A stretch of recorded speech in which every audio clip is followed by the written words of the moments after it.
Yan ang wag na wag nyo pong gagawin mga padreng, yung pagbabaklas ng ganyang estilo sa tornilyo. Binabaklas ng paisa-isa. Ngayon din sa pagkakabit, kinakabit din ng isa-isa. So wag nyo pong gagawin yan dahil magkakaproblema po kayo. Kumusta kayo mga padreng at welcome back na naman sa ating channel. At sa araw na ito, ituturo ko po yung maling pamamaraan ng pagtanggal ng ating cylinder head cover. Madalas tinatanggal yung ating cylinder head cover kapag nagpapatune up. So kalimitan sa pagmimekaniko ko, marami ako na-encounter na yung tornilyo, tatlo po yun yung tornilyo ng ating cylinder head cover, madalas nalo-lost thread yung loob. Bakit po ba nangyayari yon? Nangyayari yon mga padreng dahil sa maling pamamaraan ng pagbubukas ng mga cover, ng mga basa mga cover, mga clutch cover, magneto cover, cylinder head cover. So nalo-lost thread po yung mismong thread dun sa loob nung cover o nung makina. Bakit nalo-lost thread? Dahil nga po yan sa maling pagkakalas. Kaya naman sa bidyong ito, ituturo ko po sa inyo kung paano natin maiiwasan yung mga ganong sitwasyon na lost thread, yung mga thread sa loob. Yung tornilyo hindi siya lost thread pero hindi na siya humihigpit. So tara, wag na nating patagalin at samahan ninyo ako. Kalimitan mga padreng, madalas na lost thread yung part na to. Bakit nga ba madalas na lost thread yung part na to mga padreng? Kalimitan tayong may mga motor. So pupunta tayo sa shop, syempre dala natin yung motor, mainit yung motor. So ngayon dahil nga kailangan makarami ng mekaniko, papalamigin lang ng konti. So hindi yung malamig na malamig, bagyang lamig lang yung mawakan. Tapos i-adjust na nila yung barbula.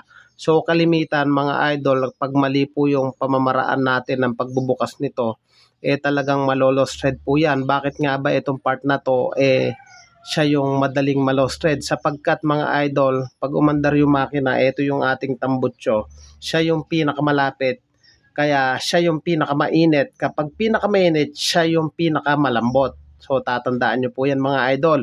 So kahit mainit po yung makina, basta proper po yung ating pagbaklas niyan mga idol, hindi po yan malolos thread. So ituturo ko sa inyo ang tamang pamamaraan ng pagtanggal po niyan. So gagamit lang tayo ng 10 mm. Ipagpalagay na natin na yung makina natin ay mainit. So ganito po yung pagtanggal. So tingnan nyo po So luwag, tama na po yon. Luwag, luwag. So ulitin, luwag, luwag. Ang ibig ko pong sabihin dito, wag po natin luluwagan ng tulad ng nakita nyo sa unang video. Sa unang video, binaklas yung tornilyo ng diretsyo. Wag na wag nyo pong gagawin yon mga idol. So dapat po ganyan. Hanggang sa lumambot yung tornilyo na pwede na natin sila pihitin sa bawat isa. So ayan mga idol. Pag natanggal po natin yan mga idol, ganun din po yung pagbabalik niyan. Sa pagtanggal po, nalolos thread yung tornilyo, ganun din naman sa pagbabalik mga idol, dapat sabay-sabay din po yung pagbabalik natin ng tornilyo. Napaka-importante na dapat kahit sa basic na pamamaraan, dapat alam natin yan para hindi na tumagas pa o bumili pa ng anumang pyesa, bumili ng pandikit. So basta ba alam po natin yung proper na pagbaklas, pagkabit, hindi po malolos thread yung mga tornilyo o yung thread dito. So sa pagbabalik naman mga idol, ganyan po. So kung paano natin tinanggal, ganun din natin ibabalik yan. So sa pagbabalik po mga idol, dapat po kamay muna. Kamay. So parang ganyan. Huwag po natin gagamitan agad ng llabe. So yan, kamay lang po mga idol. Ayan. Huwag muna natin gagamitan ng llabe. So yan yung proper. Hanggang sa maramdaman natin na sumagad na po yan. Ayan. So, kamay lang.